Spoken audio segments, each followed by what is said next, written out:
როგორ დავწეროთ სწორად და სწრაფად მსგავსი სავარჯიშო მასწავლებლის სასერტიფიკატო გამოცდაზე, როდესაც არის ღია სავარჯიშო, უნდა დავასაბუთოთ ეს ყველაფერი როგორი ფორმულირებით ჩაიწერება და ასევე არ დაგვავიწყდეთ ისიც, რომ საგამოცდო ფურცელზე გვაქვს ძალიან პატარა ადგილი იმისთვის, რომ ეს ყველაფერი დავწეროთ სწორად და არ დაგვაკლონ არც ერთი ქულა. მოდით კიდევ ერთხელ გადავიკითხოთ ამოცანის პირობა და შემდეგ უკვე დავიწყოთ მსჯელობა, როგორ შეიძლება სწრაფად, მარტივად და სწორად დავწეროთ ესეთი სავარჯიშოები. ოთხკუთხედი ურთიერთმართობული დიაგონალებით დაყოფილია 4 სამკუთხედად, რომელთაგან 3-ის ფართობი არის 15, 12 და 18 სანტიმეტრო კვადრატები, იპოვეთ დაყოფის შედეგად მიღებული მეოთხე სამკუთხედის ფართობის ყველა შესაძლო ვარიანტიო. ეს იმას მივანიშნებს, რომ მე ერთი სწორი პასუხი არ უნდა მქონდეს მხოლოდ, რამოდენიმე პასუხი უნდა მივიღოთ.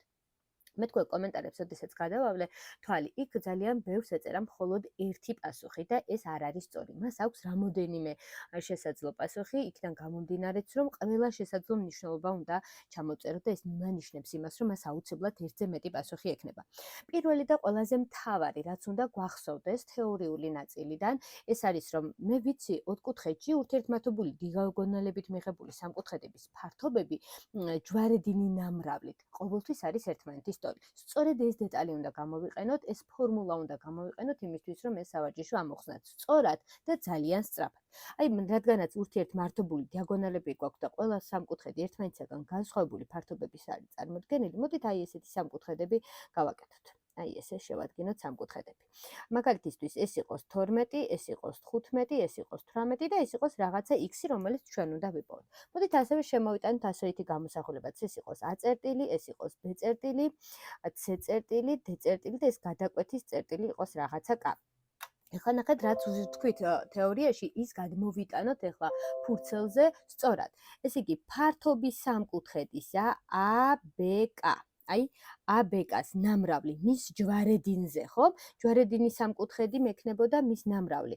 ფართობის სამკუთხედისა, მისთვის ჯვარედინი მწიმდებარია DKC-ი, DKC-ი ტოლი უნდა იყოს AKD-ს ნამრავლი, ფართობის სამკუთხედისა AKD-ს ნამრავლი, მისთვის მოპირდაპირი არის BKC. ანუ ჯვარედინი ფართობის სამკუთხედისა BKC.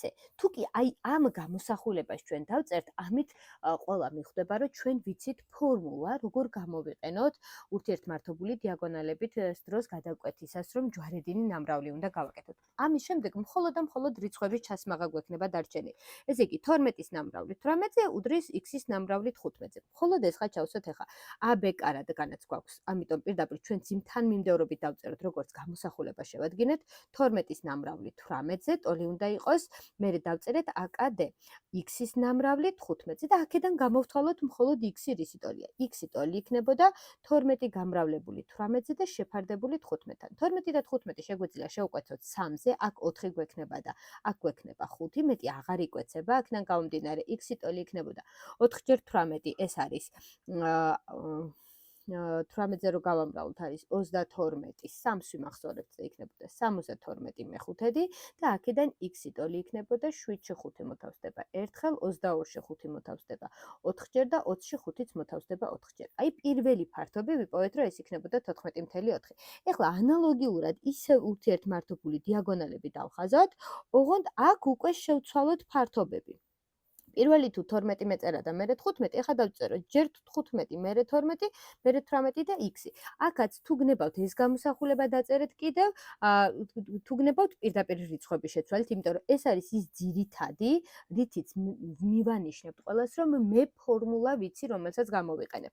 რადგან ნახაზში უკვე ყველაფერი შევცვალეთ, საერთოდ აღარ არის საჭირო ასოითი გამოსახულების დაწერა, შემიძლია პირდაპირ გამოსახულებაც დავწერო. 15-ის ნამრავლი 18-ზე, ეს ტოლი იქნებოდა x-ის ნამრავლი 12-ზე. აქედან ჩვენი x-ი ტოლი არის 15 გამრავლებული 18-ზე და შეფარდებული 12-თან. 12 და 18 შეგვიძლია 6-ზე შევკვეცოთ, აქ 2 გვექნება, აქ 3 გვექნება და x-ი იქნებოდა 15 ჯერ 3 არის 45 მეორედი და ეს იქნებოდა x-ი ტოლი იქნებოდა 22.5-ის. და კიდევ მესამე ნახაზი გავაკეთოთ იგივენაირად და შევცვალოთ კიდევ რიცხვები. აქ ეხლა x-ის ნამრავლი 15-ზე გავაკეთეთ, x-ის ნამრავლი 12-ზე გავაკეთეთ და x-ის ნამრავლი 18-ზე გვინდა. x-ი 18-ზე, აქ იქნებოდა 15 და აქ იქნებოდა მაგალითად 12. ამას არ აქვს მნიშვნელობა როგორ დავწერთ ამას. აქეთ 15-ს დავწერთ თუ აქეთ 12-ს. თავარია x-ი უნდა გავამრავლოთ 18-ზე, ანუ 12-ის ნამრავლი 15-ზე, ტოლი უნდა იყოს x-ის ნამრავლი 18-ზე. ყველაზე მთავარი არის ის, რომ x-ი ჯერ 12-ზე უნდა გამრავლდეს, x-ი 15-ზეც უნდა გამრავლდეს და x-ი 18-ზეც უნდა გამრავლდეს, რომ სამივე შესაძლო შემთხვევის პასუხი ვიპოვოთ, რა შეიძლება იყოს მეოთხე სამკუთხედის ფართობი. აქედან გამომდინარე, x-ი ტოლი არის 12 გამრავლებული 15-ზე და შეფარდებული 18-თან. ესენი შეგვიძლია შევკვეცოთ 6-ზე ისევ და აქ ორი გვექნება, აქ 3, 15 და 3-ით შევკვეცოთ, აქ გვექნება 5 და x-ი გამოვიდა, რომ ყოფილა 10-ის ტოლი. აი ჩვენი პასუხით. პასუხის დაწერა არ დაგავიწყდეთ, რომ ერთ შემთხვევაში პასუხი შეიძლება იყოს მეოთხე სამკუთხედის იყოს 10-ის, მეორე შემთხვევაში შეიძლება იყოს 14.4-ის და მესამე შემთხვევაში შეიძლება იყოს 22.5-ის. აი ეს არის ზუსტად ის მოკლე ჩანაწერი, რომელიც შეგიძლიათ რომ დატიოთ ამ საგამოცდო ფურცელზეც, რადგანაც ბევრი საშუალებას არ გაძლევთ ეს ყველაფერი რომ უფრო ვრცლად დაწეროთ, თუმცა შეიძლება სხვადასხვანაირი გზით ამოიხსნას ეს ავარჯიშო, თუმცა ეხლა მე სხვა გზასაც შემოგთავაზებთ, მაგრამ დამერწმუნებით რომ ვერ დატევთ ამ ყველაფერს საგამოცდო ფურცელზე. აი მაგალითისთვის ისე ურთიერთმართობულ ესეთ დიაგონალებს ტიპით შედგენილ სამკუთხედებს ავიღებ. პირობითად ეს რო იყოს 15, ეს რო იყოს 12, 18 და x-ი. შემოვიტანოთ ისევ რაღაცა ასოითი გამოსახულება, ეს იყოს a, b, c, d, ეს იყოს რაღაც x-ი, მოდი აი ესეც x-ი რო არ იყოს, ამას დავარქვათ რაღაცა k, b და c დავარქვათ რაღაცა ასოებით გამოსახოთ. ეხლა რა ვიცით ჩვენ ასევე რომ მართკუთხა სამკუთხედი როდესაც გვაქვს მოცემული და ფართობი მინდა გამოვთვალო. ჩვენ რადგანაც ამ სამკუთხედის ფართობის გამოთვლა გვინდა, ესე იგი x კათეტების კვადრატების ნამრავლის ნახევარი არის ფართობი, ხო? მოდით აი ამასაც რაღაცა O-წერტილი დავარქვათ. ესე იგი ფართობი სამკუთხედისა AOD ეს იქნება ტოლი x-ის ნამრავლი k-ზე და შეფარდებული ორთან, ანუ კათედების კვადრატების ნამრავლის ნახევრის ტოლი იქნება აი ეს ფართობი.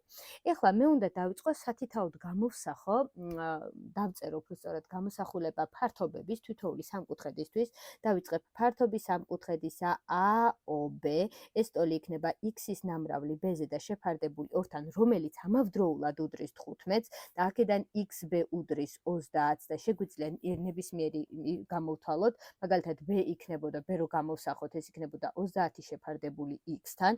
შემდეგ გადმოვდივარ მეორე სამკუთხედზე, სამკუთხედი ფართობი სამკუთხედისა BOC ეს იქნებოდა, ამისი ფართობი იქნებოდა b გამრავლებული c-ზე, ანუ კათეტების ნამრავლის ნახევარი, რომელიც ამავდროულად უდრის 12-ს და თუ კი BC იყო, BC იქნებოდა აქედან 12-ჯერ 2 ეს იქნებოდა 24 და შეგვიძლია c გამოვსახოთ და ეს იქნებოდა 24 b-ს ტოლი და b-ს მნიშვნელობა უკვე აქედან ჩავსვათ მერე, ასევე დავწეროთ ფართობი სამკუთხედისა COD ტოლი იქნებოდა c-ს ნამრავლი k-ზე მის ნახევართან შევაფარდოთ და ეს გავუტოლოთ 18, აქედან გამომდინარე ჩვენი CK იქნებოდა 18-ჯერ 2 და ეს იქნებოდა 36 და აქედანაც ჩვენი k შეგვიძლია გამოვსახოთ რისი ტოლი იქნებოდა, აქ b-ს ჩავსვავთ რისი ტოლი იქნებოდა და ასე მივიღებდით ბკ-ს მნიშვნელობას, რომელსაც გავანახევრებდი და მე ამის ფართობს მივიღებდი.